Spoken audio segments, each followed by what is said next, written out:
montage, you a fool, boy. What's good, y'all? Finally back with another video. I know it's been a minute, but I got new gear and stuff, so the consistency might increase. Ain't no promises, because sometimes I don't even feel like doing any of this stuff. But sometimes the YouTube stuff seems fun. But I was looking at this video I'm about to drop, this video, this podcast, this interview, and this is exactly 1 year ago from today. So this is exactly the same day last year this video was shot and done. This interview had taken place. At the time that this video was done, this interview, I didn't feel like putting it out because it was already a lot going on trying to get America's Most Wanted 4 out. So I just didn't want to add to any potential bad vibes or anything like that. But the album came out, did well, did what it was going to do. Hopefully y'all continue to stream it as time goes on. But the consistency might increase, no promises, but I got some new cameras and stuff. So yeah, I might drop some vlogs, might eat at some restaurants, might play some games. I don't know what I'm gonna do, but enjoy this interview with Trizz. Appreciate y'all. Back with the third episode of the Money Montage Show, man. We got my guy Trizz here, somebody else that I've known super long in this rap game. Independent powerhouse, been pushing the same West Side brand for a long time, and it's definitely a staple out there, man. How you feeling today? Man, I'm doing all right, man. I appreciate you for having me, bro. Hell yeah. You already know, man. Yeah. You already know. So we got a whole bunch of new shit coming out. You got your album with Mike Summers. You know, we got something big on the way with the album everybody's been anticipating, and by the time people see this full pod, it'll probably be announced and everything. Got some crazy singles lined up. But with this interview, with this discussion, man, I just want to start at the beginning of Trizz and clear up, any not even misconceptions, just blurriness in what I know about you. Because when I met you, you were already rapping and you already had some momentum as an artist. But I want to talk about what Trizz was like in school. You know what I'm saying? When did you start rapping? Were you rapping in high school, middle school, elementary? Okay, so I started rapping when I was 9 years old. That's when I first started getting into it. You know what I mean? Like writing my first bar and everything. I even remember my first line. I was 9, rapping over the Chronic instrumentals, over the fucking boombox. Motherfucker, you put the motherfucking the tissue at the top of the tape, throw it in the fucking cassette, and then fucking press the play and the record button at the same time. And that's how I first started recording. Me and my boy DeMontre, my best friend, me and him, we started recording in our fucking room at 9, 10 years old, because he's a year older than me or whatever. So that's when I first started, like I want to rap. You know what I mean? 10 years old. And then always just being around music. My dad is like a super duper music connoisseur, funk, oldies, even rock and roll, hip hop for sure. And I was always around it. So like it started to come second nature with me as far as learning rhythm and bars and understanding music as a whole. I grasped onto that at a young age. Not even like knowing, like not saying that I knew that shit, perfectly, but I started to grasp, rhythm and just, music in general at a young age. And then fast forward, I moved to the IE, like I was like 10 years old from the LA area. And then I moved to the IE. And then that's when I started to like, okay, I'm finna record and like put my own shit out and, put out my own CDs and shit like that. You probably remember this, but there used to be like a 50-second recorder on Windows, and like that's how I was recording music. You know what I'm saying? Like the start of the digital age, I was recording music on that motherfucker, and you only have 50 seconds to get your shit off. And so like I started recording, doing that shit and putting out bullshit mixtapes and shit like that. So, yeah, that's how it started. What age did you put out what age mixtape? I was 14. It was called Struggling in the West. That shit was garbage. Okay. That shit was ass. My cover was, because for some people that know me, I have acting in my background, and like I'm part of the acting field. It's not as big as I am there as I am in the hip hop area. You know, I did a lot of background work. Like I was in Everybody Hates Chris. I was in fucking Hannah Montana. I was all over the Disney Channel and shit like that. So one of the photos that I used for my cover was this role that I had got shooting as a patient in ER. And like I had this blood and shit makeup on my face, and I used that as the cover, and I did the artwork on Microsoft Word, and it said struggling in the West, and it's just my face all bloody and shit. And I was 14. That's when I look at it now, I'll be like, damn, nigga, I had the idea there and the, you know, the inspiration, or not the inspiration, but the drive already, but shit was garbage. But yeah, if I was 14, to answer your question, that's the first time I ever put out a tape, and I was handing them shits out at school. Do you have any like experiences or stories from the Disney channel or acting era of your life that you could share? Yeah, for sure. The first gig that I got was Everybody Hates Chris, and I never forget. My mom and everybody was hella excited or whatever, and I was only doing background work, so it wasn't that big of a deal. Yeah, but this story is insane already. But continue. Yeah, so the first gig I get, right? So they tell us like, okay, it's a 1980s setting. So my mom, you know, she dressed me up like in the 80s shit. Like I had on these tight ass jeans, nigga. You know, just trying to get the 80s look. 14 years old, we're filming at Paramount, and we get to the studio or whatever, and I'm fucking hyped. I'm 14. I'm amongst, you know, professionals, the videographers, the photographers. I mean, like, you pull on the fucking lot, you fuck around and see people. And I mean, that was the first time I had ever met a celebrity, and I ended up meeting Mario, and that nigga was an asshole. I was 14 years old, and I'll never forget, I asked that nigga for a photo with a Razor flip phone, and he told me he didn't take pictures. And that shit, I was like, damn, that shit kind of cool. And I wasn't even a Mario fan. I just was like, nigga, I'm just my first time seeing a celebrity type shit, and I wanted a photo. So anyway, yeah, we get to the lot or whatever, and then I meet the cast. I meet the star of the show. I can't even remember his name, but he's on Abbott Elementary now. And I meet, you know, the person who plays the younger Chris on the show. I meet the cast. Everybody's hella cool.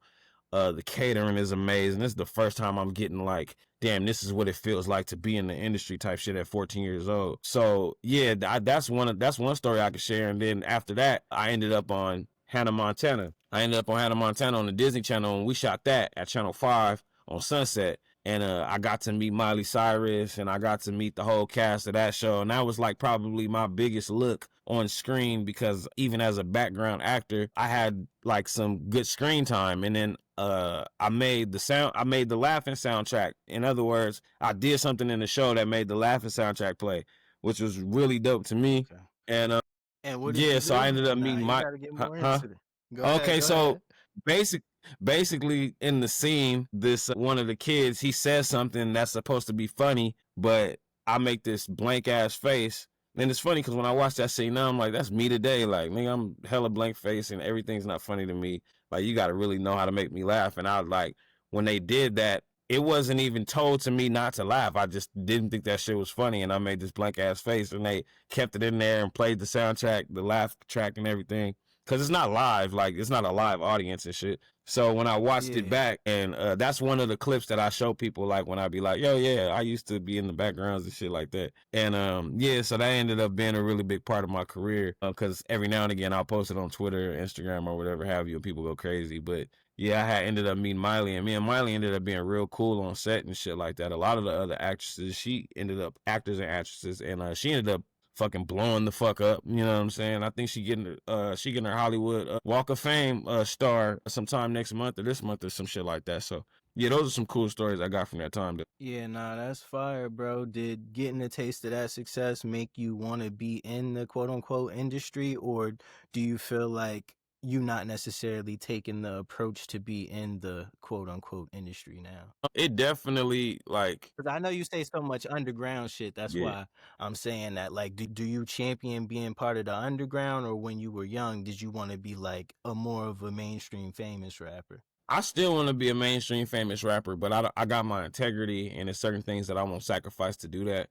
You know what I mean? I'm always going to be myself. But I've always wanted to be a superstar. I've always wanted to be on the big screen. I've always wanted to do this, that, and the third. You know what I'm saying? So, no, that's always been my aspirations and shit like that. But I understand you know, what my situation is. And I'm underground, and that's what it is. And I'm still fighting to be mainstream. I'm still fighting to get on that big stage. Every day I'm fighting for that. That's still my goal. But I also am very thankful for the life that I have led and where I am in my career now and stuff like that, because I've broken barriers just like you know what I'm saying? I would say that we in a position, me, you, we in a position that a lot of people would kill to be in. And I feel like a lot of times people in our position forget that. It's like, damn, we so stuck on like, man, I'm not there yet.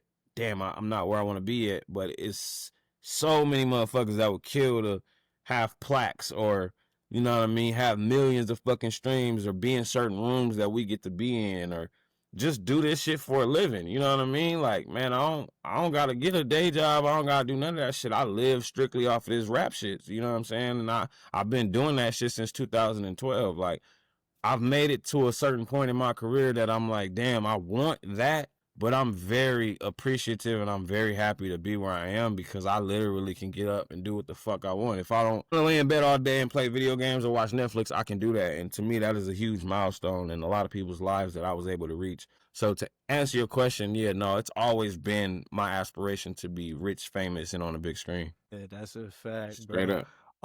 So when you were 14, dropping your first mixtapes and things of that nature, who were the artists that were inspiring you to rap, and who do you want to be, you know, not be like, but who inspires you now? So I was inspired by the West Coast like immediately, because the first album that like I was playing on repeat, the first album that like I fucking like memorized and shit like that was West Side Connection, Bow Down.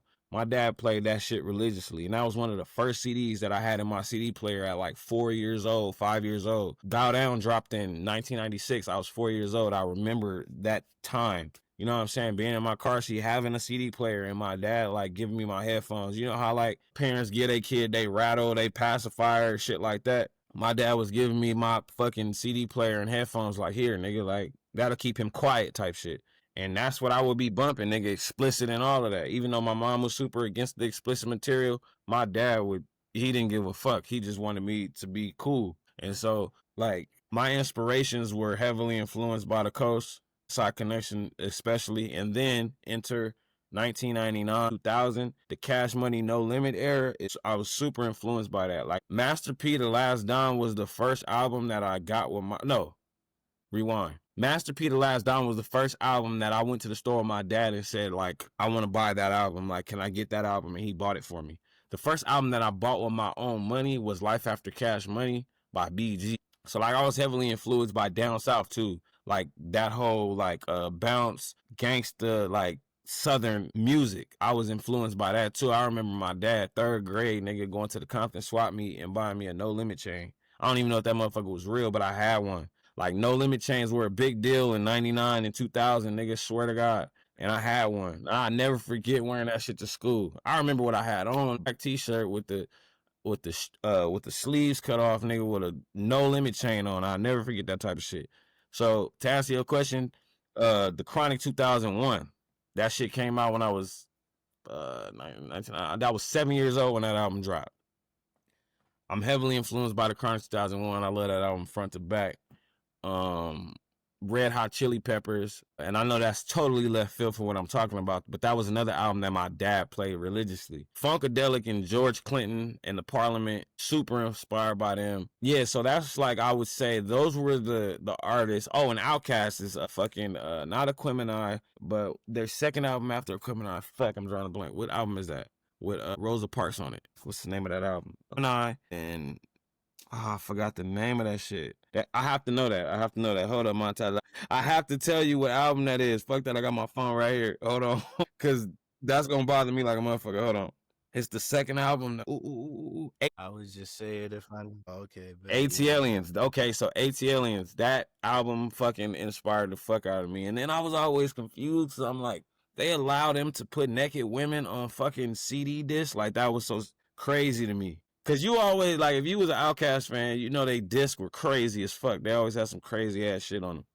So to answer your question and to go back to that, not to go so left field on it, those are the like albums and artists that I was inspired by to get into music. Or so when did you first start seeing success like as a rapper, or like get your first taste of like what it was like for people to fuck with your song? So 2012. Okay, so I dropped this song. I had linked up with Ace Beats. Okay, now we're getting into the meat and potatoes. Okay, so in 2011, 2012, I was on Twitter, and this is when MySpace started to completely die out. And so like I was on Twitter trying to learn that shit. Ace happened to be on there, and he was posting his beats. He was posting links to his beats. And so like I clicked the link. I found out he stayed in the IE. Boom. I went to his fucking whatever page it was at the time that we was pushing, and I went through these beats, and I was like, oh my God, these shits this is me right here. This is all West Coast shit. He don't got a name like that. I don't got a name like that. Let me hit this nigga up. So I ended up hitting him up like, yo, this shit is crazy. Like, let's link. Like,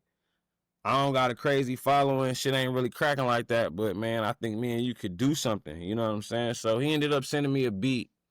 He sent me one beat that I chose off his shit. And I laid that motherfucker.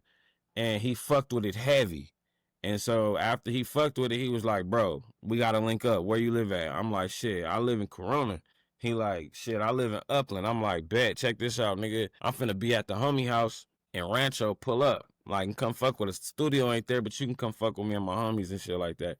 This nigga pulls up, bumping one of my favorite Tupac songs. It's called, I don't even fucking remember the name of the Tupac song, but there's this Tupac song that's on one of his albums that I know that, like, if you're not a real Pac fan, that you would not be bumping. You know what I mean? So when he pulled up, I was like, it's no fucking way. It's called Only Fear and Death. I was like, it's no way in hell, nigga. Like, I thought that I was one of the only people that bumped that shit. You fuck with that? And he like, nigga, this one of my favorite Pac songs. I'm like, that's crazy, nigga. Like, I fuck with you already, bro. Like, the fact that you fuck with that, because most niggas, they go to All Eyes on Me, you know what I mean, and shit like that. Like, How Do You Want It, So Many Tears, California Love. Like, they not real Pac fans, but like when he straight up. So when he pulled up bumping that, I'm like, I fuck with this nigga. So we start fucking around, and then that's how we start working on K17, which is my first album to hit DSPs. So one of the singles off K17 is 666. Boom, I upload 666. I shoot a video to it, upload it, post it. I get Brother Lynch Hung's attention on Twitter. So Lynch hits me up, and because people was hitting him up like, damn, you got to check out this kid Trizz. This nigga's going crazy out on the SoCal, and you need to fuck with him. Boom, bam. They was tweeting him. My fans was tweeting him, and they knew that I was a fan of him. And this story has so many sides to it, so excuse me if I'm just going on a tangent. In high school, like 9th, 10th grade, I started to get into Strange Music and Tech Nine and shit like that, and Brother Lynch and shit like that. And I sent my demo to Strange Music, and Tech Nine hit me back after my mom was behind it. She took me to Walmart. We took a picture. We had a whole photo shoot. I put my CD in an envelope, did all of the shit, sent my shit to Kansas City, had all my information in there, and Tech got back at me on Twitter and was like, I got your package type shit. Like, man, I fuck with you. Like, I'm going to get at you. 2 years go by, and I love Tech to death, but he didn't get back after that. You know what I'm saying? So, boom, I start falling in love with Brother Lynch's music, and I found out that he signed to Strange. So all of this shit is coming together like fucking fine wine, my nigga. This shit just start hitting. So boom, Lynch hit me up on Twitter in 2012. This 2 years after I graduated, 2 years after the fucking demo submission. And Lynch is like telling me like, yo, man, you trying to do some shows? I'm like, yeah, I'm down. But in my mind, I'm like, do I got to pay this nigga? Like type shit. Like, you know what I'm saying? So I start asking all these questions. He like, hell no. I'm saying, do you want to do shows? Do you want to come fuck with me? I'm like, fuck yeah.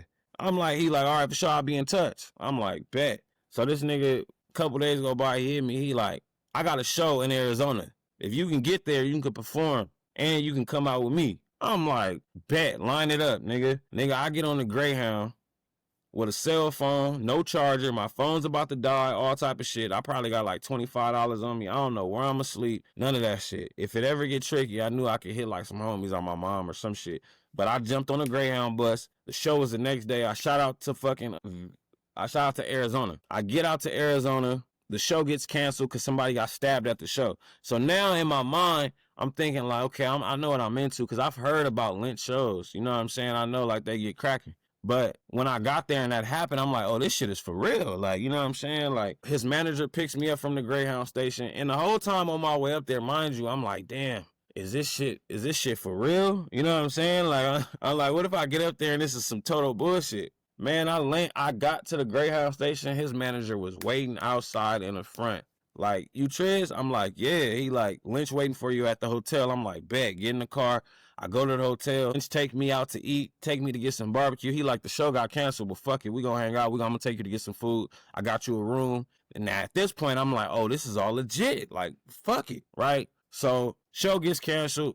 My mom is a realtor. She happened to be doing a seminar at a seminar in Vegas. So he like, how you getting back home? I'm like, I ain't gonna lie to you, Lynch. I'm out here strapped. I don't got no cheese. Like, it's ugly. He like, don't worry about it. You ride with me. Where you gotta go? I said, Vegas. Cool. We gotta pass Vegas anyway. Bet. Take me to Vegas, drop me off with my peoples on the way there. He's like, you wanna be down? I'm like, for sure. He's like, nigga, you made sick music. So nigga, as soon as I got back to Cali, nigga, I tatted Made Sick Music on my arm, nigga, and he was like, nigga, and you Baby Rib Gut. That's how I got the name Baby Rib Gut. That's why my name is Baby Rib Gut on Instagram.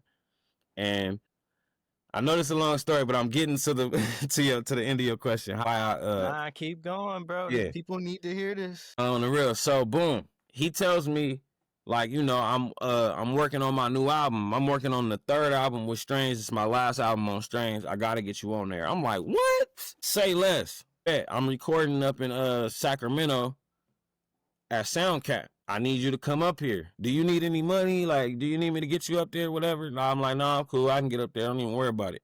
Because I always wanted Lynch to feel like I wasn't trying to use him for no bread, nigga. I want to work. That's it, nigga. If you need me to get up there, I'm going to get up there. Bet. I get up there. Again, he set me up. I stay at one of his partners' houses. I'm up there. Studio session. We go to the studio. We start working on the album. We start listening to shit. He like, one of his producers start making the beat for the record we gonna work on. It's like boom, boom, boom. I'm just listening. I'm like, oh, this shit cold.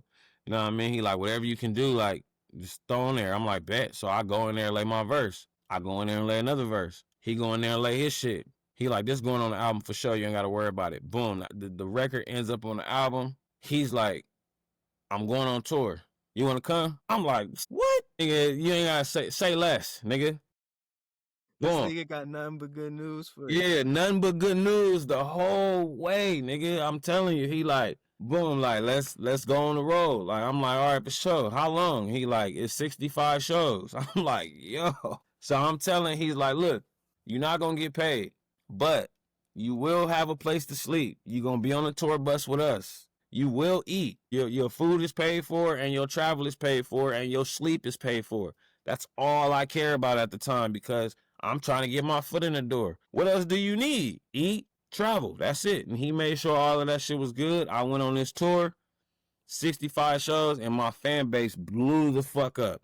And that's when I started working on another album, and then that shit started cracking from there, and then that's how shit started to that's how shit started to go great. But yeah, that's when I started to feel like, okay, I'm part of the industry now. You feel me? That's what gave me the, okay, like, this nigga got me at Strange Music. I'm meeting time and shit. Like, I'm a part of something. But yeah, that's, to answer your question, that's the first time that I felt like, okay, yeah, I'm in here. So this is 2012 and 2013 era.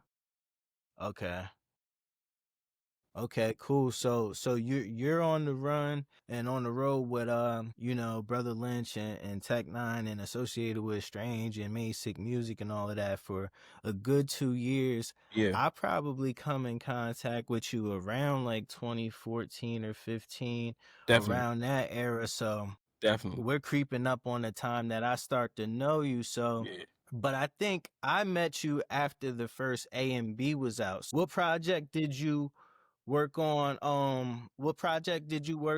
You know, after you got back from tour, you know, with Brother Lynch? Okay, so I started working on this project called The Exorcist, and no, not The Exorcist, Written in Smoke. I started working on Written in Smoke, and that was after tour. So after the tour started to come to an end, and while I was on tour, I was working on, I had my studio equipment on tour, because I was like, shit, I'm about to kill two birds with one stone. I'm about to start getting niggas on verses and shit like that. So while I was on tour, I started working on Written in Smoke, and me and Ace is already cool. This is before I left on tour. So we started working on Written in Smoke, and I got Ritz on the album, and Ritz was on that same tour. Ritz is big in Atlanta. He was on Strange Music at the time, and he threw me an alley-oop and got on the album, and that brought a lot of traction to me, like, okay, we fucking with Trizz now type shit. And Lynch ended up jumping on Written in Smoke, and Twisted Insane jumped on Written in Smoke.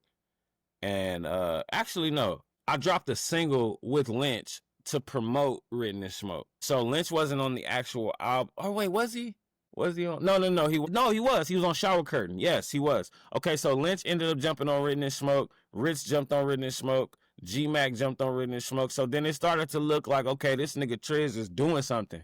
You know what I mean? He's working with the artist that was on the tour, and this is looking and sounding like some professional shit. And Ace produced that whole album, and so like I already knew. I'm like, I gotta capitalize on what's going on. You know what I mean? Like, I'm in front of thousands of people every night. I'm with Tech Nine. I'm with Brotha Lynch. I'm getting co-signed. I'm in pictures. I'm in videos. I'm in promo videos with Strange Music. Like, nah, I gotta capitalize and let motherfuckers know that nigga Trizz is on artists, because on the tour I was Brotha Lynch's hype man. You know what I mean? And okay, so look. Kendrick Lamar went on tour with J-Rock, right? And he was on tour with J-Rock as his hype man. And that stayed in my head. I was like, damn, me and Kendrick carry the same story in terms of touring with Strange. He was J-Rock's hype man, and I'm Brotha Lynch hype man. And I was allowed to do one song that I was on the tour. So like I was able to showcase my talent. I wasn't just doing, his background vocals, you know what I mean? I would do that, and then at the end of the set, I was able to perform Murder, Death, Kill. So I was able to showcase my shit every night. So I was like, this has to catapult into something. This can't just be Brotha Lynch hype man. I just wasn't going to allow it. And when I was on tour, I had got this story that Kendrick ended up getting into it with somebody. Now, this is exclusive right here, Montage. Then this is a true story. Kendrick ended up getting into it with somebody on the tour bus. I ended up getting into it with the same person. And that same person, swear to God, God could strike me down right now. I don't want to say the dude's name because that'll just start some whole other shit. But he told Kendrick, he was like, you ain't nothing but a hype man. I swear to God, he told Kendrick that.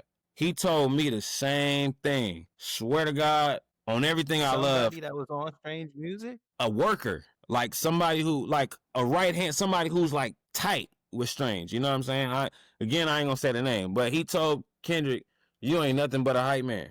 He told me the same shit. Swear to God, he told me the same thing, because I got into it with that same person, and it got all around the tour buses, and everybody heard about it. And Lynch, our Tech, ended up calling me on the bus, like, and when I get on the bus, I think I'm in trouble, and I think I'm finna get kicked off the tour after we get into it. And as I'm getting on the bus, Tech, as soon as I get on the bus, Tech started laughing. Like, you breaking, like, you getting your tour stripes, you know what I'm saying? I'm like, what the fuck? I thought I was finna get kicked off. And Tech is like, man, fuck that shit, man. Like, we all go through it, this, that, and the third. He's like, man, don't worry about that shit. Things happen. He's like, I do not want you to go home, bro. You good. He's like, you straight. Don't worry about none of that shit.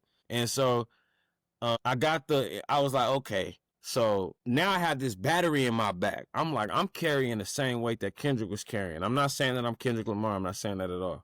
I'm just saying that, like, I was put in that same position. You know what I mean? Like, damn, y'all looking at me as this. I'm going to show y'all niggas something. Watch this. You know what I'm saying? So that, to answer your question, Written in Smoke, all that shit that built up on that tour was released on that album. And I ended up dropping a fucking bomb. And that shit snowballed into some shit that, like, will never die. Straight up. Word, that's fire. That whole time period right there, you're building momentum coming off of the tour, which was a great opportunity regardless, because it definitely, put the battery in your back to go even harder on your artist stuff. Throughout the years of 2013, 2014, 2015, I Know I Meet You, I know A&B comes out sometime around there. So at what point do you meet Chewy and start cooking up that project? Okay, okay, look, I gotta use the bathroom real quick, right? Is that cool? All right, Ben. I'm down to get some water too. Okay, yeah, okay, just hold on, pause. I'll be right back, okay? And then we're gonna get into that. That's a bet. And we back from the little break.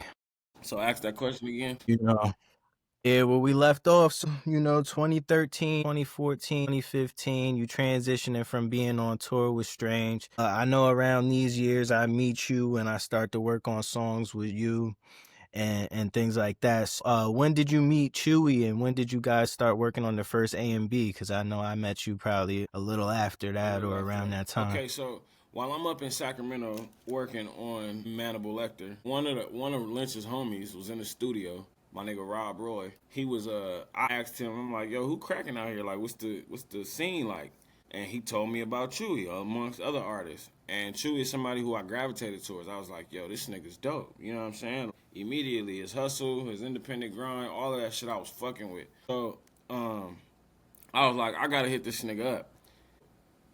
I know one thing that was misconstrued in y'all interview was me saying that I was Lynch's son. That's definitely not what happened, because I don't even like when motherfuckers confuse me with that shit. I hate that. Like, it's a lot of niggas that be like, are you Lynch's son? Like, I'ma never discredit my dad. Nigga, my dad is in my life. It's no way in fucking hell that I would lie and say, oh, Brother Lynch Hung is my dad. There's no fucking way I would say that. That never happened. What happened was I told him, I was like, yo, I fuck with Brother Lynch, and, I'm out here doing music with him, this, that, and the third. I would love to work with you. You know what I mean? You dope as fuck. So, Chewy being the workaholic that he is, I sent him a record, and he sent that shit back the same day, if not the next. And the day he sent it back, I dropped the record. I was that hungry. Like, I was like, nigga, what? Watch this. Like, he came back with the record. It's called In the Rain or some shit like that. I believe it's called In the Rain.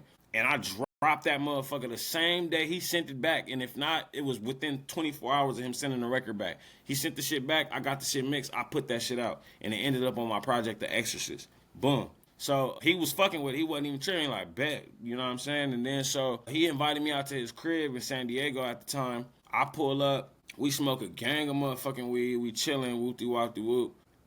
We ended up building a relationship from that. You know what I'm saying? From that one song that we did and me going out to his crib. And then I was on tour. While I was on the Brother Lynch tour, while I was on the Tech 9 tour with Brother Lynch, I was in Colorado. And while I'm in Colorado, he tells me that he's at this studio. He was at a legendary studio, too. I think Kanye had recorded My Beautiful Dark Twisted Fantasy there. And I think, if I'm not mistaken, I could be wrong, Ice Cube had did Terrorist Threats there. I just remember it was a West Coast album there, and I was like, yo, this is fucking crazy. I pull up, eat all that shit. I pull up with the shit. And so I get there, and we just smoking, boom, bam, boom. We didn't record nothing, but I was just in there vibing. We were smoking, and, I ended up meeting him and everything. And then that just was still building our relationship. You know what I'm saying? We just kicked it while he was recording. You know what I mean?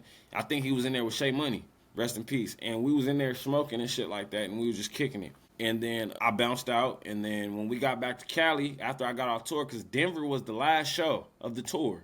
That was the last show. And after that, because we had to double back, I remember we skipped that show, and then that ended up being the last show. So, boom, I get back to Cali, and I invite him out to my crib. I invite him out to where I stay at, in the IE. And if motherfuckers know the demographics of SoCal, San Diego and the IE is only an hour and a half away. If you want to count Temecula as the IE, it's really an hour. So he slid out. He get out there, and then, we just start recording music at my nigga A Spot. I told that nigga, I'm like, yo, we can go to my nigga A Spot. This nigga got the beats. Like, nigga, we can go over there and just cook. I don't know what the fuck was going to happen, but we gonna work. So, boom, we get over there, and we start recording shit. And he was in the middle of a situation with his label or whatever, and he was like, he don't know what the fuck is going on. He like, fuck it, nigga, let's do an album. Like, I told him let's do an album. He was like, fuck it, I don't give a fuck. I don't know what the fuck I'm doing right now, and I'm ready to work. So shit, we ended up doing some records, and that shit turned into America's Most Blunted, and that shit blew the fuck up. I didn't know what the fuck that shit was gonna do neither. Like, I was so stuck in the whole Juggalo, Tech 9, Brother Lynch bag. You know what I mean? I was already in the mindset of like, this is finna be my lane. The horrorcore, the gangster West Coast shit, you know what I mean? This is finna be my lane, and I already got my fan base over here, but when I started to work with Chewy, that started to bring in a whole nother fan base, because Chewy was bigger than me at the time.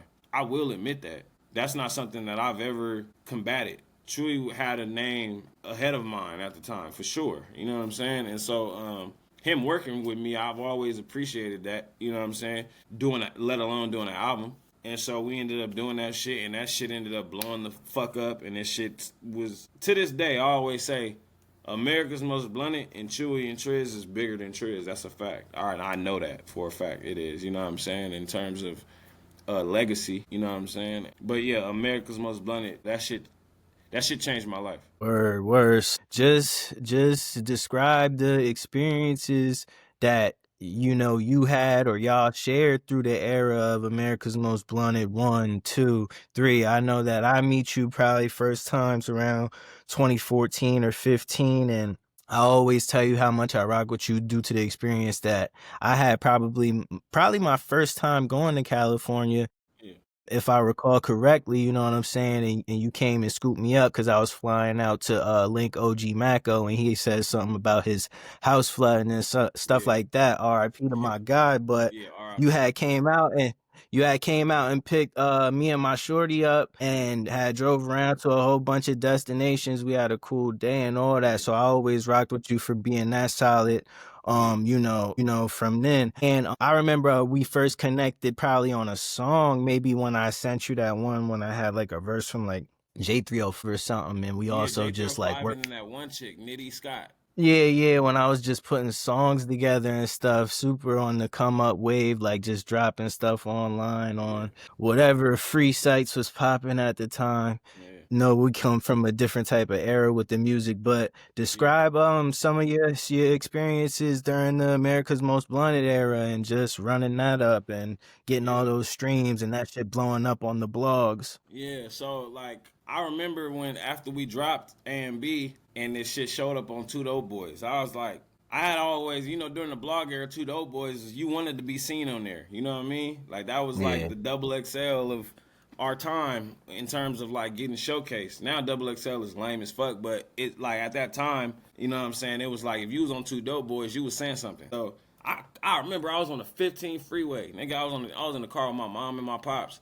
And I called Chewy. I was like, yo, nigga, Two Dope Boys posted fucking America's Most Blunted. They rocking with this shit. And he was like, yo, that's crazy, you know what I'm saying? So shit started to snowball effect into all these other blogs posting the shit, you know what I mean? And just going crazy. Then Chewy had said in one of his interviews, he had typed in America's Most Blunted and America's Most Blunted 2 popped up.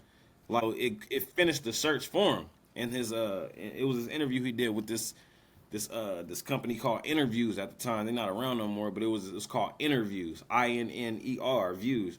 And he was talking about that, and he was like, yo, I typed in America's Most Blunted and part 2 popped up, and we ain't even started on that shit. So he was like, shit, man, let's do part 2. So we ended up going to a Frank Nitty spot in Riverside. Shout out to Frank Nitty. He got a lab in Riverside that a lot of IE and LA artists congregate to create and build. You talking about And the Hooper? the what? The Hooper? No. Nah, hell no. Okay, No. I was about to No. We in 2016.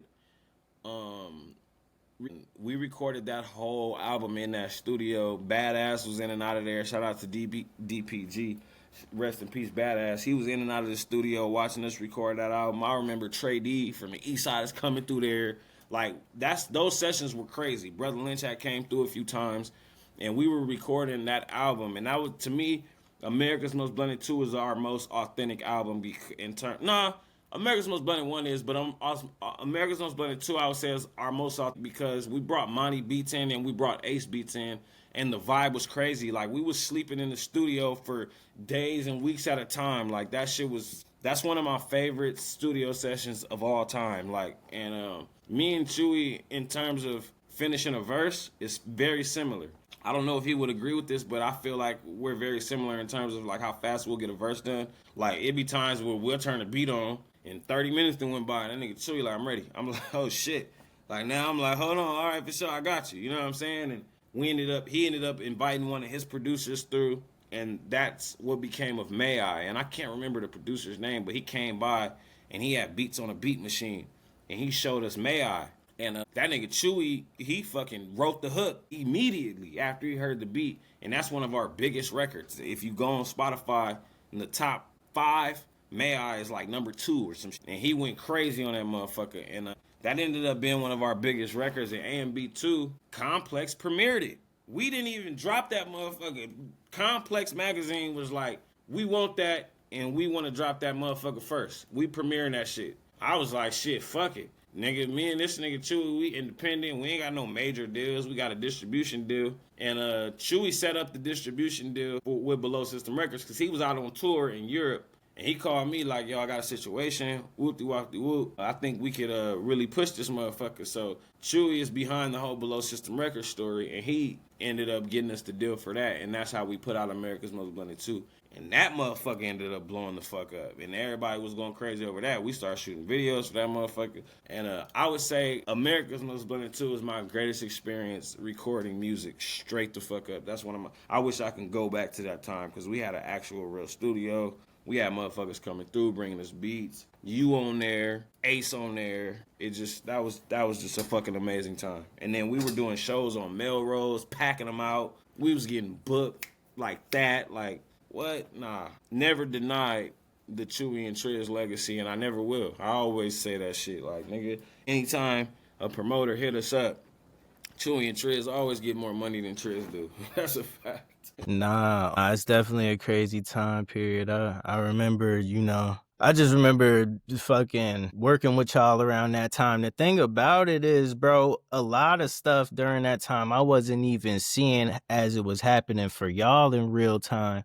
Because I told this same story to Chewy, but like Coop was super into Two Dope Boys, and we were producing for another artist in New York heavily. Right. So he put me on to you and Chewy. And then and he probably did this in like 2013, 20. So then around that time is when I had songs and I started getting more familiar with y'all shit. So I started working with y'all even more separately at first, but then we would link in person too. So it would be separately, but then at the same time too. Yeah. So yeah, it was super interesting, especially when I saw the location video come out on AMB2 because that shit had went up. And y'all kind of went crazy on that shit too. So I could only imagine what was happening in real time for y'all. I just know that I would tap in with beats here and there. And then probably later into 2016, 17, 18, we would start to see each other more often until I moved to the West Coast. Yeah, man. That whole time, and man, location is a banger. When we was getting beats from you, I was like, oh shit, we got an addition. You know what I mean? I felt like our sound was elevating, you know what I mean? It felt like we was doing something that was like, okay, damn, we're creating something. A&B was the catalyst for Chewy and Trizz, you know what I mean? We started getting booked for fucking weed events and weed festivals and all type of just crazy shit. I was just like, damn, man, this shit is working. And to go back to like your second or third question about when I felt like, damn, I'm really a part of this, like Tech 9 and Brotha Lynch for sure, but I felt like with me and Chewy, I was like, this is ours. You know what I mean? With that, it was like, yeah, I'm in the industry, but I'm still like being dragged along. Not even like I'm dead weight. It was just like, okay, like I was a hype man first, that, and third. But this right here, I felt like I started without, the whole dark underground juggalo following. You know what I'm saying? So, yeah, no, that was a great time. I love that shit. Word. So I know y'all did like some overseas shows and stuff like that. Well, I never went overseas with Chewy, but I did overseas by myself and he did overseas by himself. Oh, okay. I didn't even realize that part. Yeah, I went overseas with the Cunning Linguists. Oh, okay. And, they're an underground group from Kentucky/Atlanta, and that was right before, that was while I was working on Ashes and Dust, my biggest solo album. And yeah, I went over there and did like 35 shows and shit like that. Word, that's fire. So when was that? That was 2017. Okay. October. Okay. So that's in the middle of all of the AMB stuff. That's leading up into, AMB 3 and all of that. Yeah. So that time was really dope because now it's like, okay, I'm jumping into another bag. You know what I'm saying? I'm jumping into another fan base. I'm really submitting myself as an underground artist because Ashes and Dust, I was getting back into like, okay, like I got my smoking fan base. I got my juggalo, underground, hardcore Killer Clown, fucking horrorcore shit. I got them niggas too. But now it's time to deliver, like, nigga, this is me, this is nobody else. And that's what Ashes and Dust was. I got G Perico on there, one of the top LA artists right now out on the coast. He ended up supporting the project and jumping on the record, and that ended up being one of my biggest records. My nigga King ISO, my nigga Pomona Dre. That's when I started to like, okay, like, nigga, this is me now. You know what I'm saying? And that's when I ended up going on tour with the Cunnilinguals. I got discovered by them on Twitter, and they ended up taking me on tour, and that's when my numbers started to really, like, grow. Yeah. Nah, that's fire, bro. So now more with Ashes and Dust as a solo act. I think I remember that time period. Like just speaking to you more and producing songs here and there and just seeing you, excuse me, I'm over here eating fruit snacks, bro. But nah, just getting into more of a solo act around this time. And then I see you just developing your sound even more, just even with the horrorcore but super West Coast sound. You know what I'm saying? So what are you discovering about yourself as an artist at this time? Like, well, I'm really just like, I'm finding my lane and knowing like understanding like, okay, I need, you know, the brand. Who's Trizz? What is Trizz? That's when my logo started to pop up. You know what I mean? That's when we started to form Break Bread Posse. You know what I'm saying? And like start pushing this movement of like, you know, this is who Trizz is by himself. So that around that time I was, you know, I was attached to Lynch and then I was attached to Chewy. You know what I'm saying? It was time for me to be like, you know, what is Trizz doing by himself? And so that's what Ashes and Dust birth. And then from there, nigga, I was dropping a project.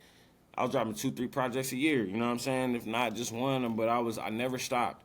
I've always like solo, like back to back. You know what I mean? It just like really cemented myself into this West Coast culture. And then I remember DJ Booth that same year, 2017 going into 18. DJ Booth had put out a top 10 underground West Coast artists, and me and Chewy is on that list.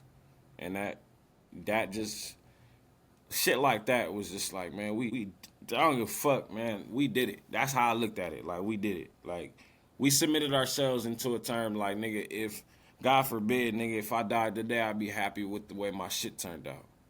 That's how I was looking at it. And that's how I look at it now, to be honest.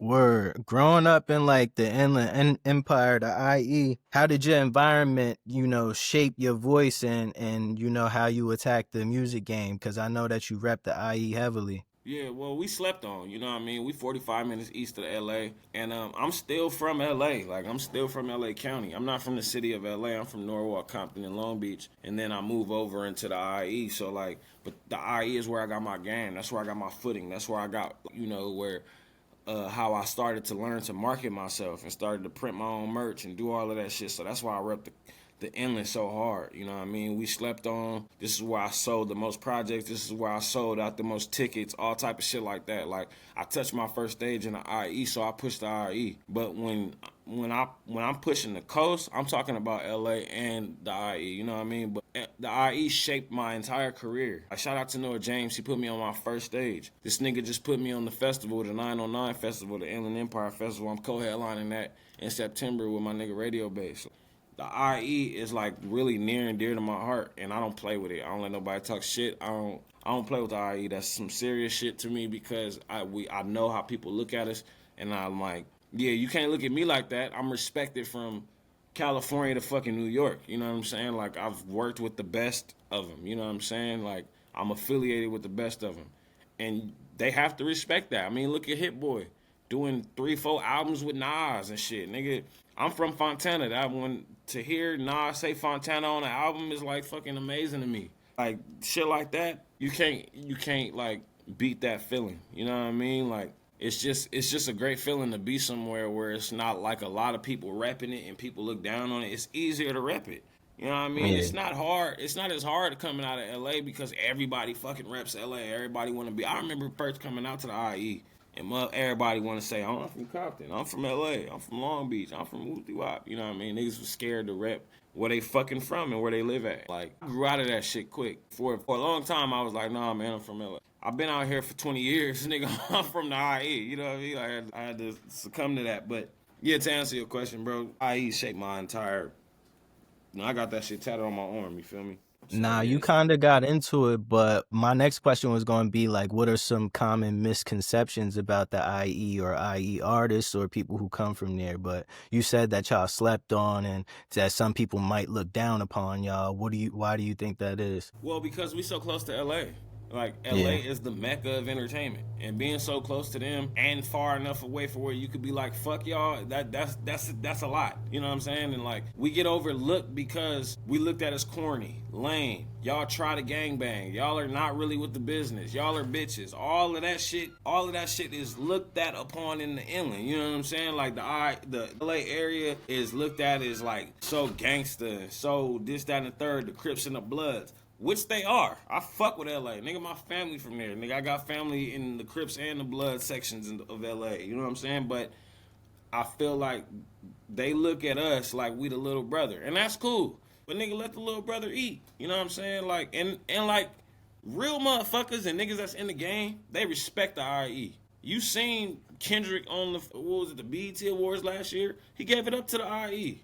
He gave it up to San Bernardino. You know what I'm saying? So it's like real niggas recognize, but I'm saying it's these pawns who we really don't need to worry about. But it's just like we just want our name to be respected. And the misconception, to answer your question, is that we don't really put it down like LA do. And it's like we're not trying to. We just want y'all to hear what the fuck we got going on. You know what I'm saying? Like motherfuckers blow the fuck up and then start saying they from LA. Niggas do that shit all the time. I ain't gonna say no names, but niggas get famous as fuck and be like, where you from? Nigga, they start saying LA and shit. Like, no, tell the truth. And like, that's why I respect Hit Boy so much. Shout out to Hit Boy. I just recently tapped in with Hit Boy probably like a few months ago. He claimed Fontana. He like, nigga, you go to his bio on Twitter. Look at this location. That should say Fontana, California. I respect that. That's the misconception.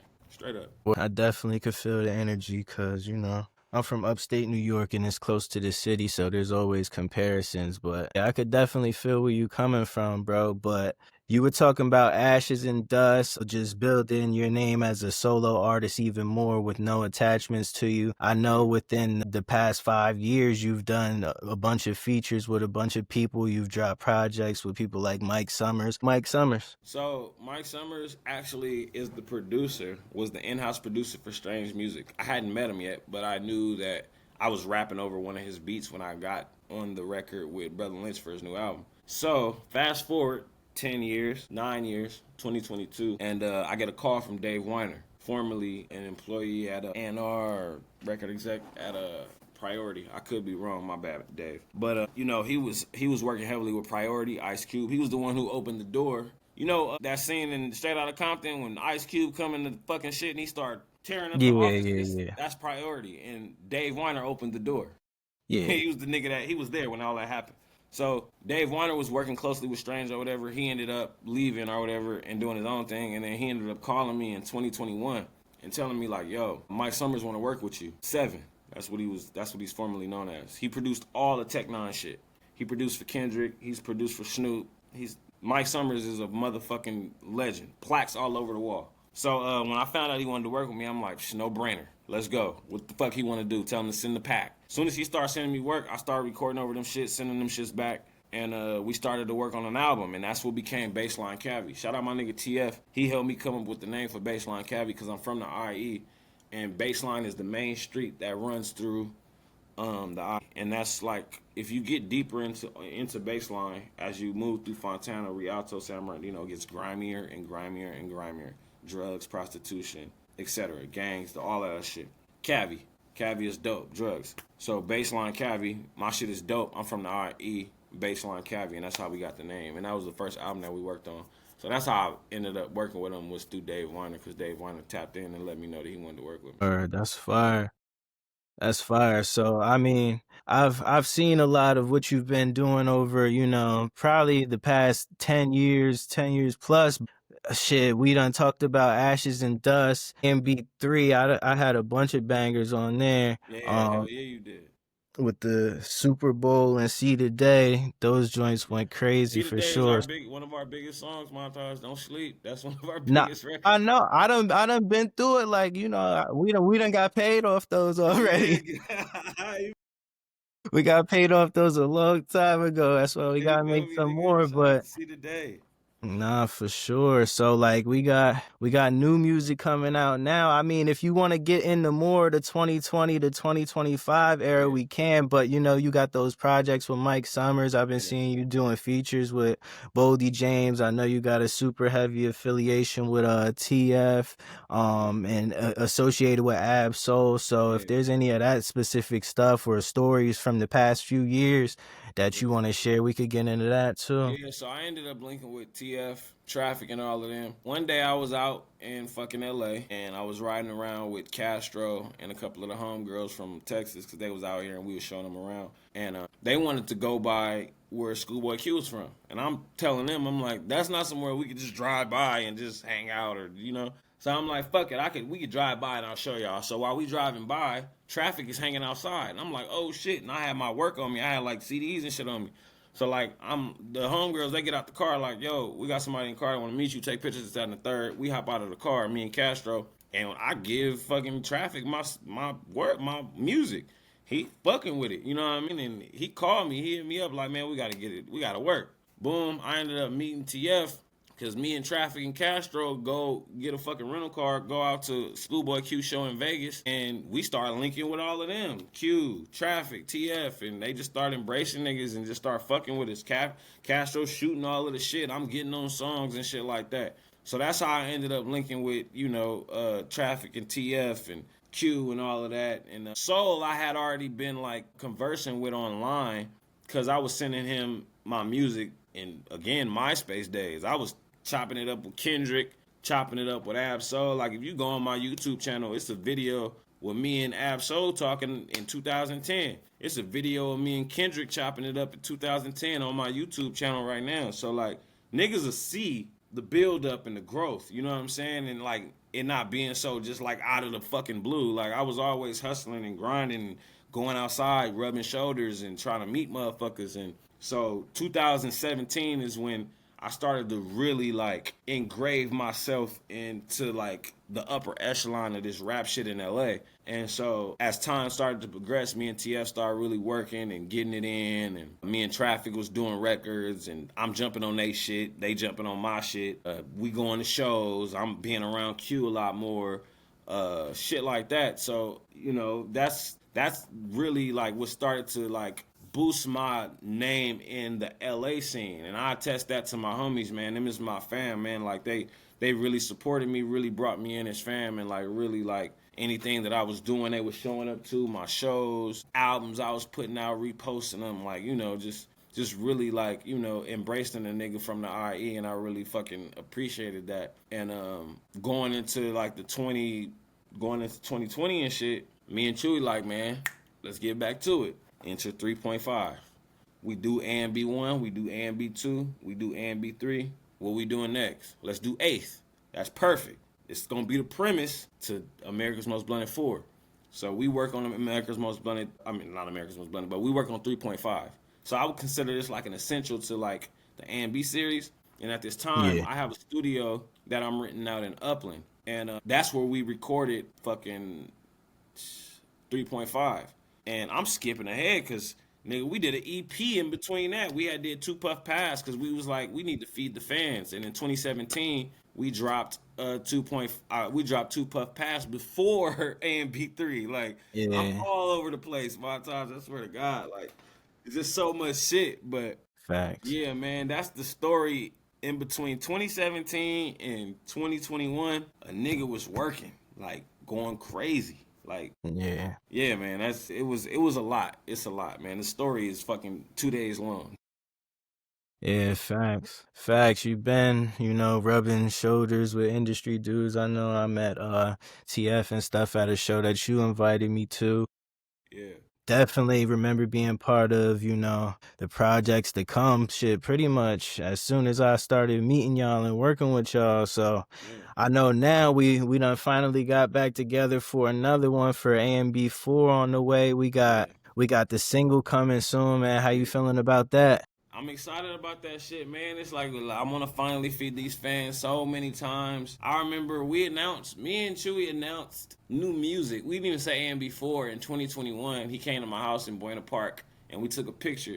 and we threw that shit up on Instagram. That shit got over 1,000 likes on my Instagram, and on Twitter it got over 200 fucking retweets.